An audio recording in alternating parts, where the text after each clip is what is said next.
எனது ஆசை விருப்பம் அல்லது செய்யப்பட வேண்டும் என நான் உணர்வதெல்லாம் எல்லா பங்குகளிலுமே முறையாக அமைக்கப்பட்ட குறிப்பிட்ட கால அளவில் 3 ஆண்டுகள் அல்லது 5 ஆண்டுகள் என்று வகுத்து அதில் புதுப்பிக்கப்படக்கூடிய எல்லோரும் பங்கெடுக்கக்கூடிய எல்லோருக்கும் வாய்ப்பு கிடைக்கக்கூடிய சாதாரண சாமானிய கிறிஸ்தவர்களும் கூட தங்கள் பங்களிப்பை திரு அவைக்கு வழங்கக்கூடிய அளவில் அவர்களது பங்கேற்பு அமைப்புகள் ஊக்கப்படுத்தப்பட்டு வளர்க்கப்பட வேண்டும் என விரும்புகிறேன்.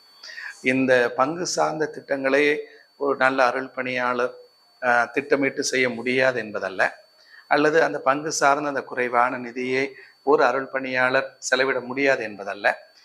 இப்போது நான் வாழக்கூடிய சமூக வாழ்வோ திரு அவை வாழ்வோ வாழுகிற முறையே பங்கேற்பு அமைப்பு முறை, எல்லோரும் பங்கெடுக்கிற முறை, எல்லாருக்கும் உரிமை இருக்கிறது, எல்லாருக்கும் திரு அவை வளர்க்க வேண்டிய கடமை இருக்கிறது. அந்த ஒரு பார்வையில் தான் இந்த பங்கேற்பு அமைப்புகளான பங்கு பேரவை, பங்கு நிதிக்குழு போன்றவை எல்லாம் ஊக்கப்படுத்தப்பட வேண்டும். எல்லா